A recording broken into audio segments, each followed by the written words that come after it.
ما الذي يفرق بيننا وبينهم؟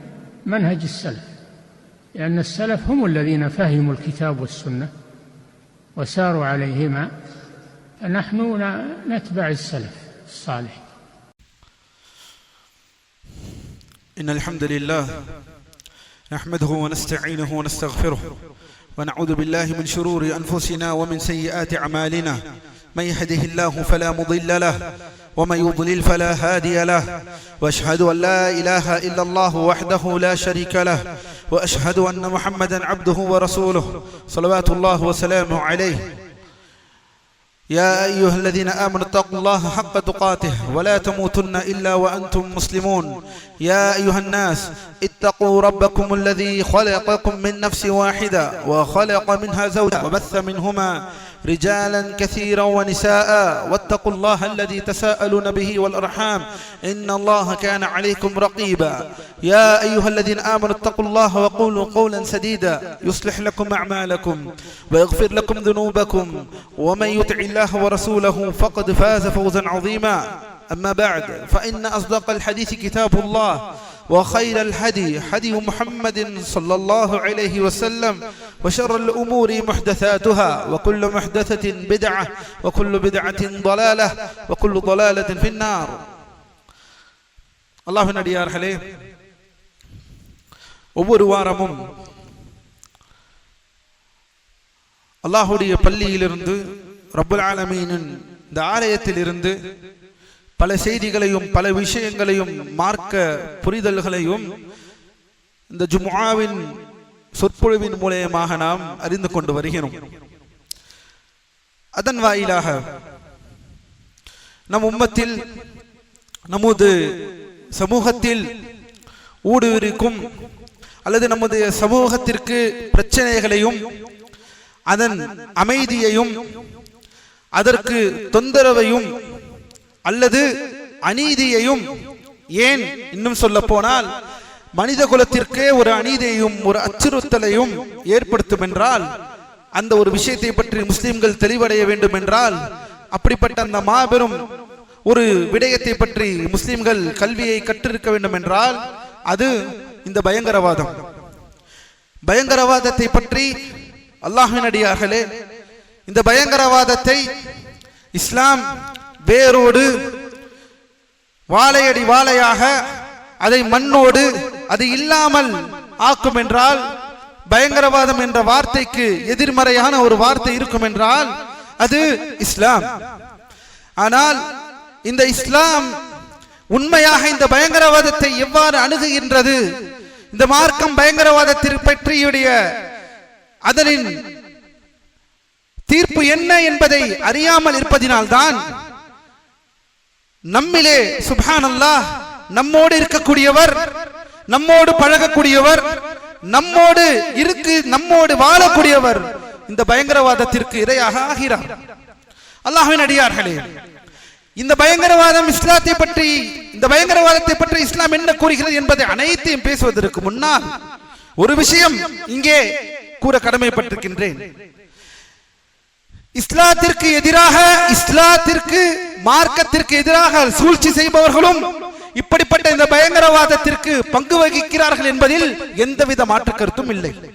அதை மக்களின் அமைதியையும், எங்கு நடந்தாலும் எந்த இடத்திலே எந்த பிரச்சனை நடந்தாலும் அதை உடனடியாக முஸ்லிம்கள் தான் செய்கிறார்கள் என்ற அந்த பழிச்சுமையை போடுவதில் ஊடகங்களும் சரி அல்லது மற்றவர்களாக இருந்தாலும் சரி, இதில் அவர்கள் எல்லா முனைப்பையும் காட்டி இதை செய்து வருகிறார்கள் என்பதை யாரும் மறுக்கவும் முடியாது. அப்படி இருந்தும் அல்லாஹ்வின் அடியார்களே, ஒருபோதும் நம் சமூகத்தில் இந்த எண்ணம் இல்லை என்று சொல்வது அது மாபெரும் தவறு, அது மாபெரும் வரலாற்று உண்மையை மறைக்கக்கூடிய செயல் என்பதையும் நாம் மறக்கக்கூடாது. இப்படி இந்த பயங்கரவாத எண்ணங்கள், பயங்கரவாத தூண்டுதல்கள், இப்படிப்பட்ட அடிப்படை உண்மையிலேயே மார்க்க அடிப்படையிலே இந்த மார்க்கம் இஸ்லாம் பார்த்திருக்கிறதா என்றால் ஆம், பார்த்திருக்கிறது. அல்லாஹ்வின் தூதர் ஸல்லல்லாஹு அலைஹி வஸல்லம் அவர்கள் காலத்தில் இருந்தே இதற்கு முன்னறிவிப்பாக அறியப்பட்டவர்கள் தான் இந்த ஹவாரிஜிகள். இவர்களும் சரி, இந்த உம்மத் பார்த்த ஒரு கூட்டம் தான் இது. இதை முற்றிலும் மறப்பது என்பது முழு பூசணிக்காவையும் சோற்றிலே மறைப்பது போல ஆகிவிடும். அதனால் நியாயமாக நடந்து கொள்ளுங்கள், நீதியாக நடந்து கொள்ளுங்கள். நிச்சயமாக நீதிவான்களை அல்லாஹ் நேசிக்கின்றான். இதை தெரிந்து கொண்ட நாம் அல்லாஹ்வின் அடியார்களே, பயங்கரவாதம் என்றால் என்ன என்பதை பார்ப்போம். பயங்கரவாதம் என்பது தனிநபர்களோ குழுக்களோ அல்லது நாடுகளோ மனிதனுக்கு எதிரான அவனது மார்க்கம் அல்லது அவனது உயிர், அவனுடைய புத்தி, அவனுடைய செல்வம் மற்றும் அவனுடைய மானம் ஆகியவற்றில் அநியாயமாக மேற்கொள்ளும் தாக்குதல்கள் ஆகும். இது அச்சுறுத்தல், துன்புறுத்தல், அச்சுறுத்தி கொலை போன்ற அனைத்து வகையான பயமுறுத்தும் செயல்களையும் உள்ளடக்கும். மேலும் கொள்ளையடித்தல், வழியில் அச்சத்தை ஏற்படுத்துதல், வழிப்பறி செய்தல் போன்றவையும் இதில் அடங்கும். தனிப்பட்டு அல்லது கூட்டு குற்றவியல் திட்டத்தை நிறைவேற்றும் நோக்கில் மேற்கொள்ளப்படும் எந்த ஒரு வன்முறை செயலோ அல்லது அச்சுறுத்தலோ மக்களிடையே பீதியை தூண்டுவதையோ அல்லது அவர்களை காயப்படுத்துவதன் மூலமோ அல்லது அவர்களின் வாழ்க்கையோ பாதுகாப்பையோ ஆபத்தில் ஆழ்த்துவதன் மூலமோ அவர்களை அச்சுறுத்துவதையோ நோக்கமாக கொண்டிருந்தால் இவை அனைத்தும் அல்லாஹ் தடை செய்த பூமியில் குழப்பம் விளைவிக்கும் செயல்களில் அடங்கும். ஆதாரம் அல்லாஹ் தன் திருமறையை கூறினான். அல்லாஹ்வின் அடியார்களே, வலா தப்கில் ஃபஸாத ஃபில் அர்தி இன்னல்லாஹ லா யுஹிப்புல் முஃப்ஸிதீன்.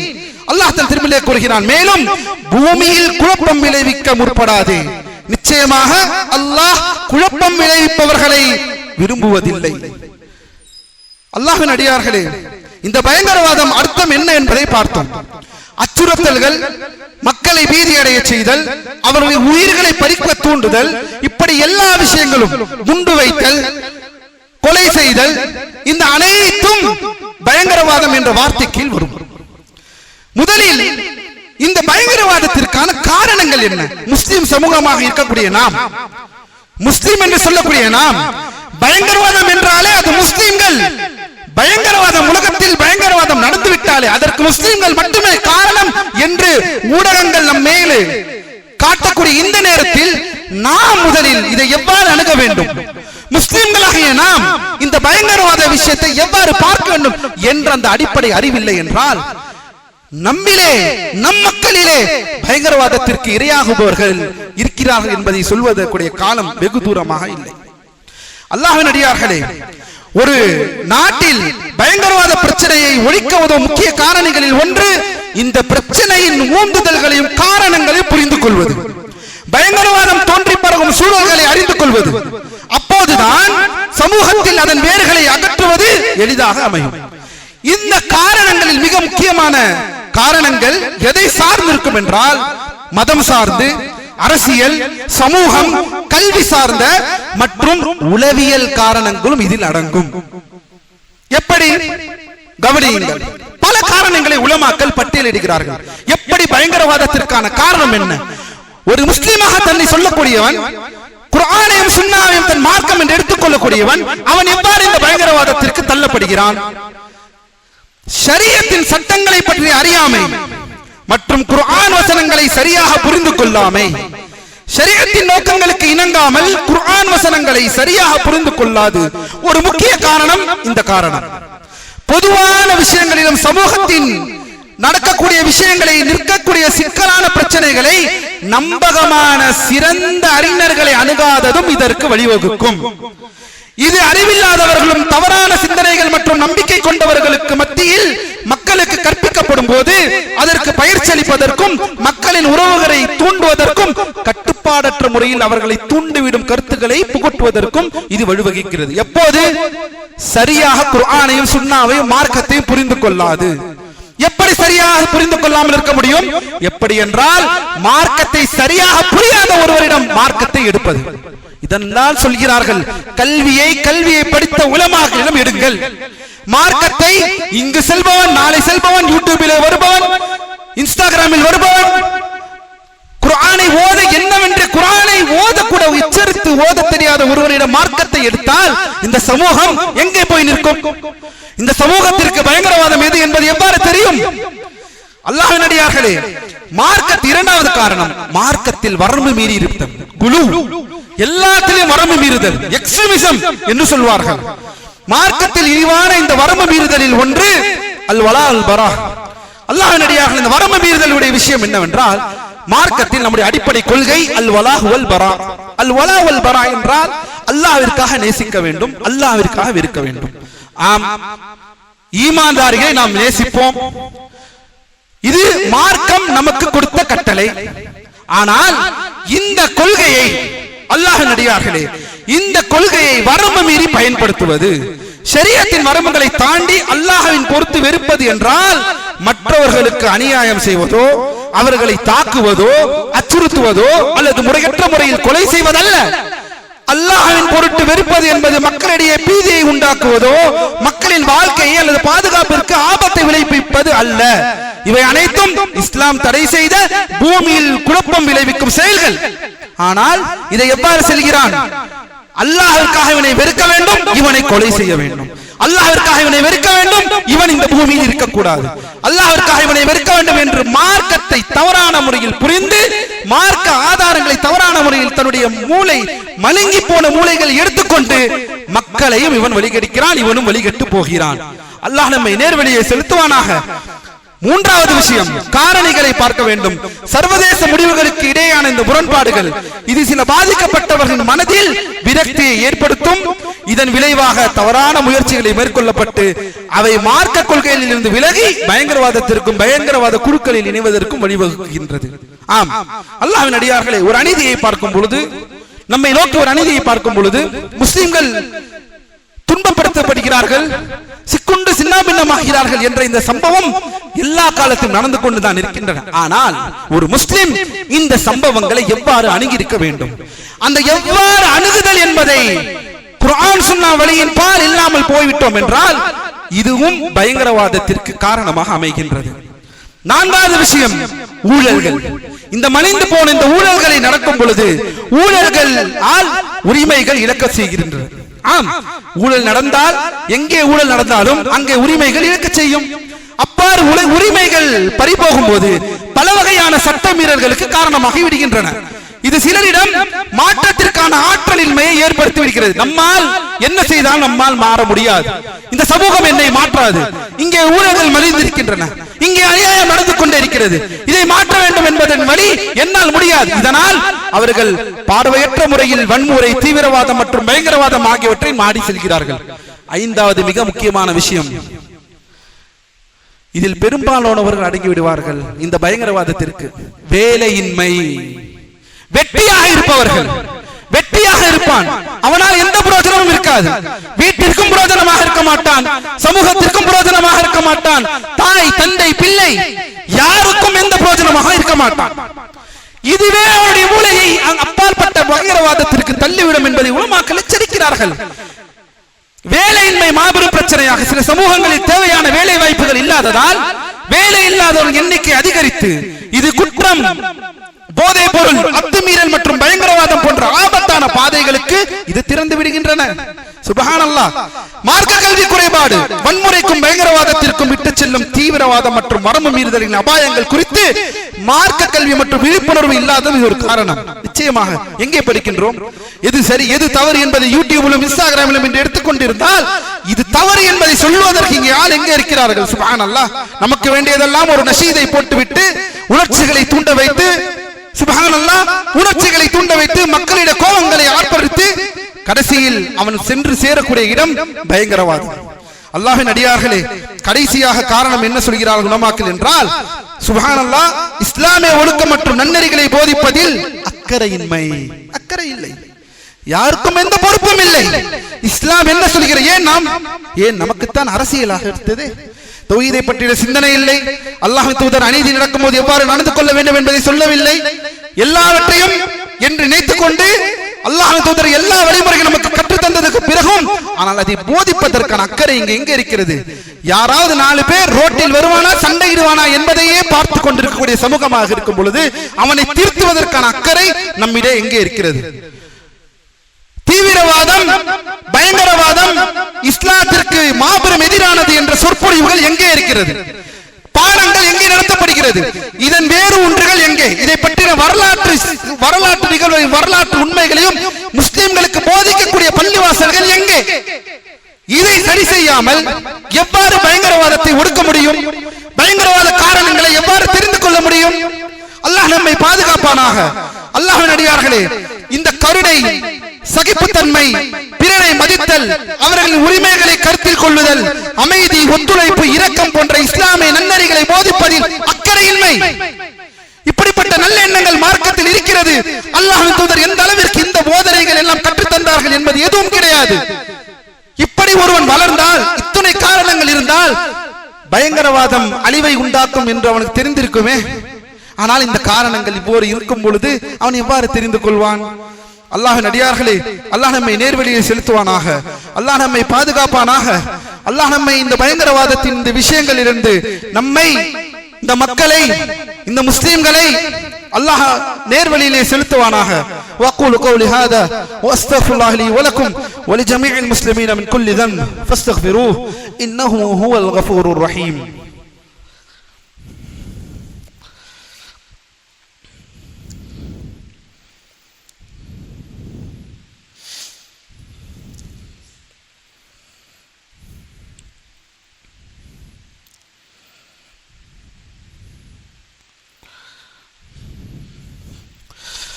الحمد لله على إحسانه وشكر على توفيقه وامتنانه واشهد أن لا إله إلا الله وحده لا شريك له تعظيما لشأنه واشهد أن محمدا عبده ورسوله صلوات الله والسلامه عليه. அல்லாஹ்வின் அடியார்களே, இந்த பயங்கரவாதம் குறித்து இஸ்லாத்தின் நிலைப்பாடு என்ன என்பதை நாம் எல்லோரும் அறிந்திருக்கிறோம். ஒரு விஷயத்தை இங்கே கவனமாக நாம் சிந்திக்க வேண்டும். இஸ்லாம் பயங்கரவாதத்தை எதிர்கொள்வதில் அனைத்து அமைப்புகளையும் விஞ்சி இருக்கிறது. சுப்ஹானல்லாஹ், எல்லா விஷயத்திலும் இந்த இஸ்லாம் இந்த பயங்கரவாதத்தை எதிர்க்கின்றது. பயங்கரவாதம் ஷரியாவின் அடிப்படையிலான கருத்து என்னவென்றால், பயங்கரவாதத்தை யாரெல்லாம் பயங்கரவாதம் செய்கிறார்களோ அவர்களுக்கான சட்டம் என்னவென்றால், மார்க்கத்தில் படிப்போம் என்றால் அல் பகி. அல் பகி என்றால் அரபி மொழியிலே அத்துமீறல். அத்துமீறல் என்ற இந்த இடத்தில் இவர்கள் எல்லாம் வந்து விடுவார்கள். மார்க்கத்தில் அத்துமீறினவர்கள், மற்றவர்களை உடைமைகளையும் உயிர்களிலும் அத்துமீறினவர்கள் என்று இவர்கள் வந்து விடுவார்கள். மேலும் ஹராபா, கொள்ளையடிக்கக்கூடியவர்கள், பயமூட்டக்கூடியவர்கள், பூமியில் குழப்பம் விளைவிக்கக்கூடியவர்கள், ஃபசாதை ஏற்படுத்தக்கூடியவர்கள், பூமியில் குழப்பம் விளைவிப்பதும் அமைதியாக இருப்பவர்களை அச்சுறுத்தி முறையற்றவர்களை கொலை செய்வதும் இஸ்லாமிய ஷரியாவில் பெரும் பாவங்களில் ஒன்றாகும். இந்த ஹாரிஜிகள், ஹவாரிஜிகள் என்ற பிரிவினர் காலம் காலமாக இஸ்லாத்தின் பல அடிப்படை கொள்கைகள் இருந்து விலகிச் சென்றார்கள். அவர்களின் குணாதிசயங்களில் சில முஸ்லிம் ஆட்சியாளர்களுக்கு எதிராக அத்துமீறுவார்கள், அவரது கட்டளையை மீறுவார்கள், குழுக்களாக பிறந்த ரகசிய நடவடிக்கைகளில் ஈடுபடுவார்கள், அறிஞர்களை இழிவுபடுத்துவார்கள், மார்க்க புரிதல் குறைவாக இருப்பார்கள், வணக்க வழிபாடுகளில் வரம்பு மீறுவார்கள். அதுவும் இன்று இல்லாமல் போய்விட்டது. சுப்ஹானல்லாஹ். சமூகத்தை பற்றி தவறாக எண்ணுவார்கள், காரியங்களின் விளைவுகளை கருத்தில் கொள்ள மாட்டார்கள். இதை செய்தால் இதன் விளைவு என்ன? எல்லாவற்றுக்கும் உடனடியாக தீர்வை காண வேண்டும். மார்க் அடிப்படையில் காண மாட்டார்கள், தன் மனோ இச்சையின் பால் காணுவார்கள். அறிவு மற்றும் ஞானத்திற்கு பதிலாக, கல்வி மற்றும் ஞானத்திற்கு பதிலாக மடமை, உணர்ச்சி மற்றும் பிரோஜனம் இல்லாத வேகம், இதை கொண்டு காரியங்களை அணுகுவார்கள். அல்லாஹ் நம்மை பாதுகாக்க வேண்டும். நம்மளுக்கு சலாமத்தான அந்த எண்ணத்தை அல்லாஹ் நமக்கு வழங்குவானாக. அல்லாஹ்வின் அடியார்களே, அப்பாவி மக்களின் ரத்தத்தை ஹலாலாக்குவதும் பெரும் பாவச் செயல்களாக இருக்கின்றது. ஒப்பந்தம் செய்தவர்களுடன், மாற்றார்களுடன் தொடர்புடைய அனைவரையும் காஃபிர் என்று தீர்ப்பளிப்பதும் இதில் அடங்கும். மேலும் இப்படிப்பட்ட பயங்கரவாதத்தை எதிர்த்து போராடும் அல்லது இதை போராடுவதற்கான வழிகள் என்ன? அல்லாஹ்வின் அடியார்களே, பயங்கரவாதத்தின் வரையறை, அதன் வடிவங்கள் மற்றும் அதன் காரணங்களை கையாளும் சட்டங்களை, விதிமுறைகளை உருவாக்குதல். ஒரு நாட்டில் இப்படிப்பட்ட பயங்கரவாதங்கள் இருக்கிறது என்றால் அந்த பயங்கரவாதத்திற்கு துணை போடாமல் ஒரு சமூகம் இருக்க வேண்டும். ஏதோ செய்கிறான், மார்க்கத்தை பற்றி தானே செய்கிறான். தொப்பி போட்டால், ஜிப்பா போட்டுக் கொண்டால், அல்லது இந்த சோபை போட்டுக் கொண்டால், தாடி வைத்துக் கொண்டால் ஏதோ செய்கிறான் என்று அவனை கடந்து செல்பவர்களாகவே என்று இருக்கிறோம். அவன் என்ன செய்கிறான்? அல்லாஹ்வின் அடியார்களே, எல்லோரும் மார்க்கம் மார்க்கம் என்றுதான் பேசுகிறோம், எல்லோரும் இஸ்லாம் இஸ்லாம் என்றுதான் பேசுகிறோம். ஆனால் அதே இஸ்லாத்தில் இருப்பவர்களும் இந்த பயங்கரவாதத்திற்கு ஆளாகிறார்கள் என்றால் அவர்கள் எப்படிப்பட்ட இஸ்லாத்தை எங்கே எடுத்திருக்கிறார்கள்? இந்த கேள்வி நம்மிடம் இருக்க வேண்டும். இப்படிப்பட்ட விழிப்புணர்வு நம்மிடம் இல்லை என்றால், நம்மை நாமே கண்காணித்துக் கொள்ளவில்லை என்றால் நிச்சயமாக இந்த விஷ பிரச்சாரம் நம் மக்களுக்கு மத்தியில் ஊடுருவும். இரண்டாவதாக, தூய்மையான இஸ்லாமின் அடிப்படை கொள்கையின் பால் திரும்ப வேண்டும். அடிப்படை நம்பிக்கையின் பால் முஸ்லிம்கள் திரும்ப வேண்டும். மரபு வழி கல்வியின் பால் திரும்பினால்தான், இந்த வரலாற்றுகளை புரிந்து கொண்டால்தான் விஷயங்களை இஸ்லாம் எவ்வாறு கையாண்டது, அல்லாஹ்வின் தூதர் எவ்வாறு கையாண்டார்கள், சஹாபாக்கள் எவ்வாறு கையாண்டார்கள், பின்னால் வந்த சத்திய கூட்டம் எவ்வாறு கையாண்டது என்ற எந்த வரலாறையும் தெரிந்து கொள்ளாமல் இருந்தால் இந்த பயங்கரவாதத்தை ஒழிப்பது கடினமாக ஆகிவிடும். அல்லாஹ்வின் அடியார்களே, மிகவும் முக்கியமாக இதை அணைக்கக்கூடிய, இதை உண்மையிலேயே தடுத்து நிறுத்தக்கூடிய அமைப்புகளுடன் நாம் போராட வேண்டும். அவர்களுக்கு ஒத்துழைக்க வேண்டும். நமக்கு மத்தியிலே தீவிரவாதத்தையும் பயங்கரவாதத்தையும் ஒருவன் ஊக்குவிக்கிறான் என்றால் அவனை, அவனுடைய ஃபசாதை, அவனுடைய குழப்பத்தை, அவனுடைய பிரச்சனையை மக்களுக்கு மத்திய அல்லது அதிகாரத்தில் இருப்பவர்களிடம் சொல்லாமல் இருந்தோம் என்றால் அல்லாஹ்வின் அடியார்களே, நாமும் குற்றம் பிரிக்கப்படுவோம். கவனமாக கேட்டுக்கொள்ளுங்கள். அவன் முஸ்லீமாக இருக்கிறான், அவனை நான் காட்டிக்கொள்ள மாட்டேன். என்ன முஸ்லீமாக இருக்கிறான்? எப்படிப்பட்ட முஸ்லீமாக இருக்கிறான்? அப்பாவி மக்களின் உயிரை கொள்வதற்கு ஒருவன் தயாராகிறான், பயங்கரவாதத்திற்கு ஆளாகிறான், அவன் முஸ்லீமாக இருக்கிறான் என்று சொல்வீர்கள். அப்படி என்றால் அடிப்படை மார்க்க முஸ்லீமுடைய கல்வியை நீங்களும் படிக்கவில்லை. எவ்வாறு இதை உலமாக்கள் அணுகிறார்கள், எவ்வாறு மார்க்கம் இதை அணுகச் சொல்கிறது என்பதை பார்க்க வேண்டாமா? அல்லாஹ்வின் தூதர் ஸல்லல்லாஹு அலைஹி வஸல்லம் கவாரிஜிகளை என்னவென்று சொன்னார்கள்? அவர்கள் குர்ஆனை ஓதுவார்கள், ஆனால் அவர்கள் ஓதினது அவர்கள் தொண்டை குழிக்குள் செல்லாது. அவர்கள் மார்க்கத்தை விட்டு ஒரு ஈட்டி தன்னுடைய இரையை பார்த்து வெளியேறுவது போல் மார்க்கத்தை விட்டு வெளியேறு. இவர்கள் எல்லாம் யார்? தாடி வைத்தவர்கள், குர்ஆன் ஓதக்கூடியவர்கள், தொழக்கூடியவர்கள், நெத்தியிலே காப்பு காய்த்தவர்கள், இவர்கள் தான்.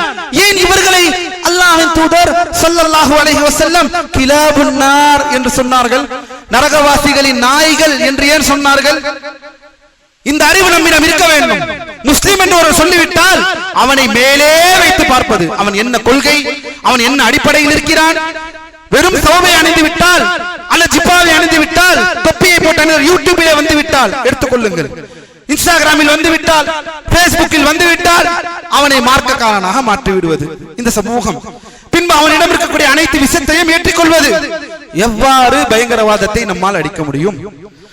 மேலும் சமூகத்தின் இந்த மார்க்க கல்வியை நாம் திரும்ப வேண்டும். சமூகத்தின் பொதுவான மற்றும் நடக்கக்கூடிய விஷயங்களை நம்பகமான அறிஞர்களிடம் அணுக வேண்டும். இவ்வாறு இன்னாருக்கு நடக்கின்றது, இதை எவ்வாறு நாம் அணுக வேண்டும்? யாரிடம் அணுகுவீர்கள்? யாரிடம் அணுகுவீர்கள்? சத்திய உலமாக்களிடம் அணுகுவீர்களா? அல்லது நீங்கள் யாரிடம் செல்கிறோ அவரும் அதே எண்ணத்தில் இருந்தால்? இன்று அப்படித்தான் இருக்கிறார்கள். சுப்ஹானல்லாஹ். பயங்கரவாதத்தை ஊற்றுவிக்கக்கூடிய புத்தகங்களை தமிழிலே மொழிபெயர்ப்பவர்களாக இன்று இருக்கிறார்கள். எங்கு சென்றாலும் ஒரு புத்தக கண்காட்சி வைத்தால், ஒரு புத்தக கண்காட்சி இருக்கும் எனில் அந்த புத்தக கண்காட்சியில் படிக்கக்கூடிய புத்தகங்கள் பயங்கரவாதத்தை ஊக்குவிக்கும் புத்தகங்கள். கிலாஃபத் என்றுமாம், இஸ்லாமிய ஆட்சியை நிறுவ போகிறாராம் இந்த நாட்டிலே என்று கட்டிக்கு அடங்காத, எண்ண முடியாத உலமாக்கள், இது அறிவு கெட்ட தனம் என்று உலமாக்கள் மார்க்கத்தை படித்து ஆராய்ந்து செவி புலந்து கல்வியை படித்தவர்களுடைய ஃபத்வாக்களை மீறியும் இப்படிப்பட்ட கேடுகெட்ட பயங்கரவாத சிந்தனைகளை ஊடுவைக்கக்கூடிய புத்தகங்கள் நம்மை சுற்றி அவ்வளவு நிறைந்திருக்கின்றன. எப்படி நாம் பயங்கரவாதத்தை அடக்க முடியும்? சுப்ஹானல்லாஹ். இந்த கிலாஃபத் என்ற வார்த்தையை சொல்லிக் கொள்பவர்கள் அனைவர்களும் கல்வியை, குர்ஆனை கூட ஓத தெரியாதவர்கள் என்று சொன்னால் அல்லாஹ்வின் அடியார்களே, அது ஒன்றும் தூரமாக அல்ல. இவர்கள் எவ்வாறு கிலாஃபத்தை நிறுவுவார்கள்? என்ன தகுதி இருக்கிறது இவர்களுக்கு? எந்த இடத்தில் நிறுவ வேண்டும்? அதை எவ்வாறு, அதோடைய அடிப்படை என்ன என்றெல்லாம் படித்து தெரிந்து கொள்ள வேண்டிய விஷயம் என்றால், இந்த அறிவிலிகள் சுப்ஹானல்லாஹ் இந்த நாட்டிலே இந்த கிலாஃபத்தை செய்ய போகிறேன் என்று சுப்ஹானல்லாஹ் மக்களுக்கு மத்தியிலே இந்த அசிங்கத்தை, இப்படிப்பட்ட இந்த விஷயத்தை மக்களுக்கு மத்தியிலே இவர்கள் ஊடுருவ செய்கிறார்கள் என்றால் இவர்களை விட வழிகட்டவர்கள் யாராக இருக்க முடியும்? இந்த ஊடகங்களுக்கு ஒரு வேண்டுகோள், மார்க்கத்தை, இந்த இஸ்லாத்தின் மார்க்கத்தை தவறான முறையிலே வழிகெடுக்காதீர்கள். மக்களை, சத்தியத்தை ஆராயாமல் நீங்கள் சொல்லக்கூடிய அந்த நியூஸை, செய்திகளை ஆராயாமல் ஏதோ புட்டம் பொதுவாக நீங்கள் வார்த்தையை போட்டு விடாதீர்கள். போடுகிறார்கள் செய்திகளில் பயங்கரவாதத்தை ஊக்குவிப்பது சலஃபி ஜிஹாதிசம். அது என்ன சலஃபி ஜிஹாதிசம்? எங்கே இந்த வார்த்தை உங்களுக்கு கிடைத்தது? சலஃபி ஜிஹாதிசம் என்றால் என்ன? எங்கே சலஃப் என்ற அந்த சத்திய கொள்கையை காலம் காலமாக அல்லாஹ்வின் தூதர் ஸல்லல்லாஹு அலைஹி வஸல்லம் இந்த இஸ்லாத்திற்கும் இந்த மக்களுக்கு அமைதியை வழிவகுத்து சஹாபாக்கள் அதை ஏற்று நடத்தி சத்திய தாபியன்களும் தபா தாபியன்களும் மக்களுக்கு அமைதியை புகட்டி பயங்கரவாதத்தை வேரோட்டியது இஸ்லாம் என்று சொன்ன அந்த சலஃபுகளை எப்படி ஜிஹாதிசம் என்ற வார்த்தையோடு ஒப்பிடுவீர்கள்? அல்லாஹ்வுக்கு அதிலும் முஸ்லிம்களாக அந்த செய்தி எழுதுபவர்களாக இருந்தால் அல்லாஹ்விற்கு பயப்பட வேண்டாமா? முஸ்லிம் அல்லாதவர்கள் இந்த செய்தியை உறுதிப்படுத்த வேண்டாமா? மற்ற செய்திகளை எழுதுவது போல் ஒரு சமூகத்தை தவறான ஒரு வதையிலே காட்டுகிறீர்களே. சத்திய கொள்கை சலஃபி மன்ஹஜ் என்றால், சலஃபியா என்றால் சத்திய சஹாபாக்களின் வழியின் பால். இன்று மத்தியில் நமக்கு இருக்கக்கூடிய அத்துணை வழிகேடுகளை தாண்டி என்னுடைய இஸ்லாம், என்னுடைய வழி அல்லாஹ்வின் தூதர் ஸல்லல்லாஹு அலைஹி வஸல்லம் அன்று போட்ட அந்த கோட்டின் வழி என்று சொல்லுவது சலஃபி மன்ஹஜ். இதில் எப்படி ஜிஹாதிசத்தை உள்ளே செலுத்தினீர்கள்? என்ன ஆதாரம் இருக்கிறது? எந்த இஸ்லாம், எந்த சஹாபாக்கள் பயங்கரவாதத்தை போதித்தார்கள்? எந்த சலஃபுகள் பயங்கரவாதத்தை போதித்தார்கள்? காட்டுங்கள் எங்கேயாவது. எந்த தாபியன்கள் பயங்கரவாதத்தை போதித்தார்கள்? எந்த உலமாக்கள் பயங்கரவாதத்தை போதித்தார்கள்? ஏன் இப்படி இந்த இழியை, இந்த பழிச்சுமையை நீங்கள் எடுத்துக்கொள்கிறீர்கள்? நீதவான்களாக இருங்கள். செய்தியை போடுகிறீர்கள் என்றால் அந்த செய்தியை உறுதிப்படுத்துங்கள். உறுதிப்படுத்தாது ஒரு சமூகத்தில் யாரோ ஒரு சிறிய கூட்டம் செய்யக்கூடிய தவறிற்கு சத்திய மக்கள் அனைவரும் பொறுப்பேற்க வேண்டுமா? மக்கள் அமைதியை நிலைநிறுத்தக்கூடிய இந்த மக்களிடம் அப்பாவி எங்களை போல மக்கள் நாங்களும் இதற்கு பொறுப்பேற்க வேண்டுமா? சத்திய கொள்கையின் பால் இத்துணை வழிகேடுகள் இருக்கிறது. நாம் சலஃபி மன்ஹஜை நோக்கி நகருவோம் என்று, அஹ்லுஸ் சுன்னாஹ் வழியின் பால் நகருவோம் என்று இருக்கக்கூடிய நம்மையும் ஜிஹாதிசம் என்ற வார்த்தையோடு ஒப்பிடுகிறீர்களே. அல்லாஹ்வை நீங்கள் அஞ்சிக் கொள்ள வேண்டும். அல்லாஹ் உங்களுக்கு நேர்வழி செலுத்துவானாக. அல்லாஹ் உங்களுக்கு எந்த செய்தியை போடுகிறீர்களோ அதற்கு உண்மையானவராக உங்களை ஆக்குவானாக. அதில் உண்மைத்தன்மை அறியாமல் வரம்பு மீறாதீர்கள். அல்லாஹ் நம்மை நேர்வழியை செலுத்துவானாக. அல்லாஹ்வின் அடியார்களே, இந்த பயங்கரவாதத்தை வேறொன்ற அடிக்க வேண்டும் என்றால் நம்மிடம் இன்னும் விழிப்புணர்வு தேவை. அந்த விழிப்புணர்வை நோக்கி நாம் நகர வேண்டும். நமக்கு மத்தியிலே நம்மிலே கூட இருப்பார். அவருக்கு இந்த பயங்கரவாதத்தை பற்றின தெளிவு இல்லாமல் இருக்கும். அல்லாஹ் நம்மை நேர்வழி. அப்படி இருப்பார்கள் என்றால் நீங்கள் செய்ய வேண்டியது பள்ளிவாசலின் பக்கம், அல்லாஹ்வுடைய சத்திய பள்ளிவாசலின் பக்கம் அவரை கொண்டு வர வேண்டும். அவர்களுக்கு ஒரு அமர்வை ஏற்படுத்தி தர வேண்டும். இவர்களை கேள், கல்வி படித்தவர்களிடம் கேள், உலமாக்கிடம் படித்து மக்காவிலும் மதீனாவிலும் கல்வியை படித்து உலமாக்கிடம் படித்து வந்த ஆசிரியர்களிடம் கேள், அந்த மாணவர்களிடம் கேட்டு தெரிந்து கொள்ளுங்கள். நீங்கள் இருக்கக்கூடிய இந்த சமூகத்தில் வாழ்வது மட்டுமே இஸ்லாம் என்று நினைக்காதீர்கள். சத்தியம் எங்கு வந்தாலும் அதை ஏற்றுக்கொள்ளக்கூடிய பக்குவத்தை அல்லாஹ் நமக்கு தந்து அருள் புரிவானாக. இன்னல்லாஹ வ மலாயிகத்தஹு யுஸல்லூன அலன் நபி யா அய்யுஹல்லதீன ஆமனூ ஸல்லு அலைஹி வஸல்லிமு தஸ்லீமா. இபாதல்லாஹ் இன்னல்லாஹ யஅமுருக்கும் பில் அத்லி வல் இஹ்சானி வ ஈதாஇ ذில் குர்பா வ யன்ஹா அனில் ஃபஹ்ஷாஇ வல் முன்கரி வல் பகி يعظكم لعلكم تذكرون فاذكروا الله يذكركم واشكروه على نعمه يزدكم ولذكر الله أكبر والله يعلم ما تصنعون. نقول بيننا وبينكم السلف، بيننا وبينكم الكتب. كان أحمد يقول البدع بيننا وبينكم الجنائز.